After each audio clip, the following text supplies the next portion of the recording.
with the mayor of Mukilteo, who says, whoa, I put together a list of 3 people to serve on a diversity commission, and the liberals on the council said no. Why is that? We'll ask him. The interview.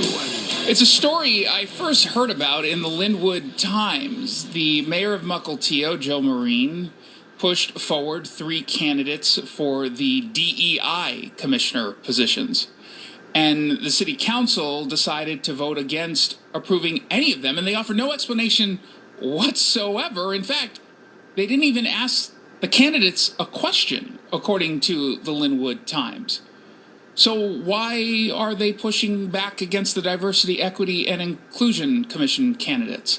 Joining me on the line is the mayor, Joe Marine. Welcome back to the show. Yeah, thank you, Jason. I appreciate you bringing this to light. Yeah, it was surprising for me that night as well. My guess is they believe that your choices are not woke enough. What say you? Yeah, that's probably it, but how would they know? They didn't even ask him any questions.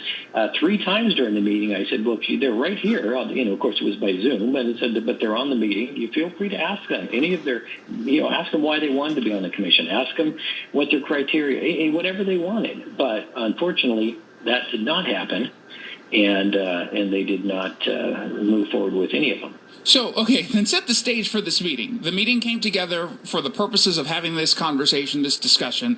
They just refused to discuss it? How did it all unfold? Yeah, so first of all, it was as part of a regular meeting where we had other things on the agenda. And this was one of 2 consent items, meaning that typically they just, if nobody has any questions, it just moves through. And it's kind of like crossing T's and dotting I's.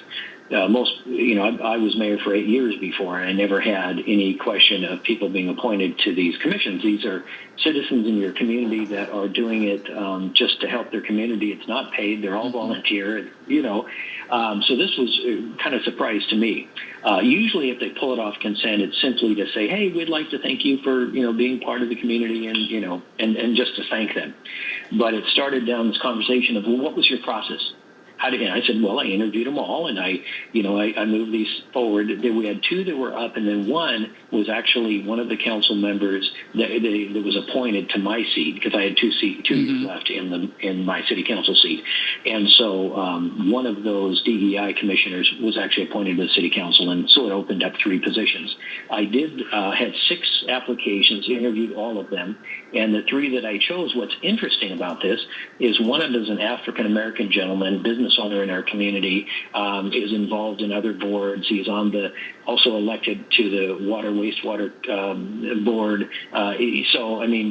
Great background.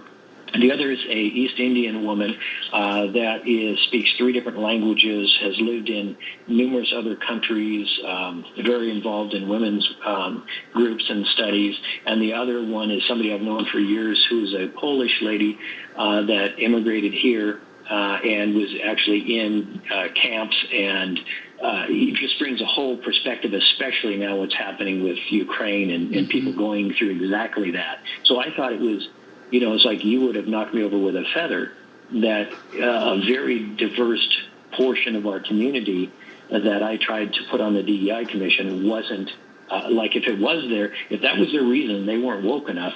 It's like, really? These are, maybe they're just looking for, they want diversity in things, but not in thought, apparently.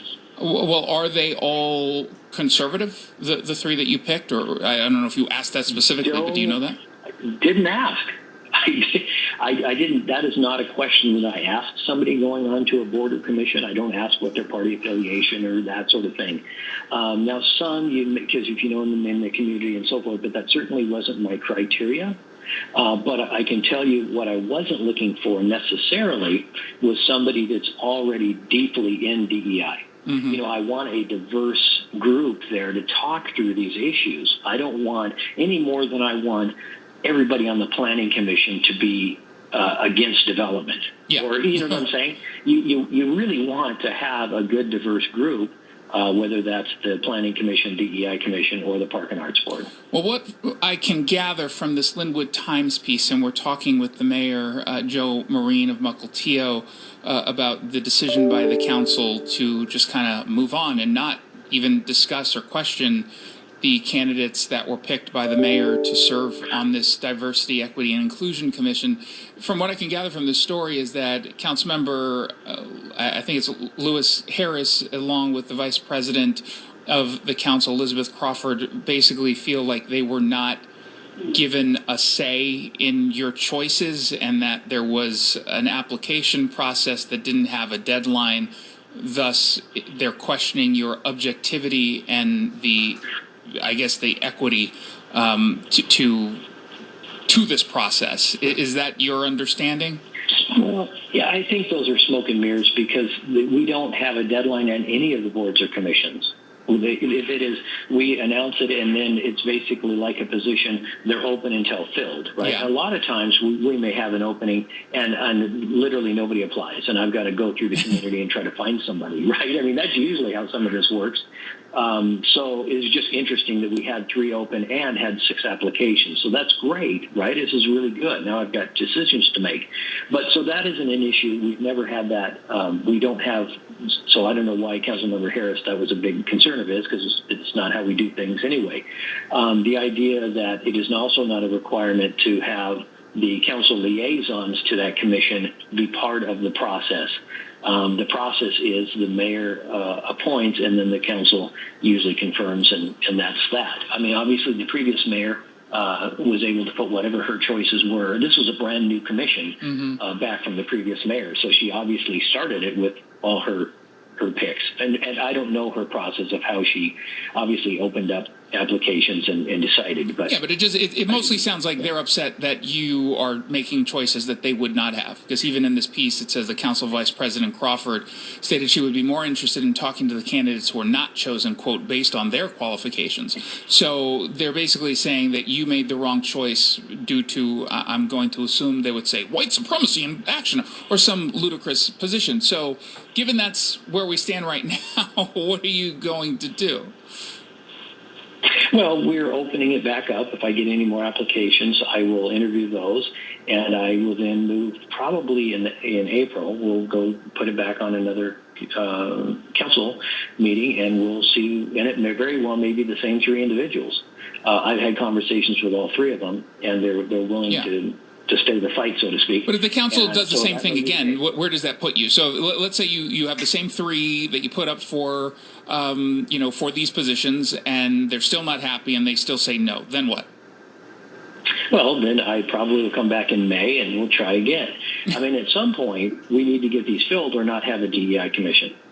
But I guess that's my point is, if they say no again, do you have to scrap these 3 applicants? Isn't that just their way of making it so that you pick who they want you to pick? No, I don't. Now, they may think that's what I would do or should do, but no, that's not how I work. Again, I was mayor for 8 years already. I think what it comes down to for a number of these council members that they don't want me as mayor. Right? Yeah. I don't think the way they do, and so they're trying to basically take away my authority to be able to do this, and that doesn't work with me. So good, it shouldn't work with you. And move forward. Yeah, that is absolutely ludicrous what they're doing here. This is very clearly a power play. Shame on them. If they want to have total control over this commission and actually get to select the folks who are up for it, they could run for mayor. They can run against you in the next election, assuming you run for re-election, and they can win there if they want that. They could go ahead and make that the central part of their campaign. But this is so ludicrous, and it feels like a student council meeting, honestly. It is just so petty on their part. So I'm glad you are calling them out.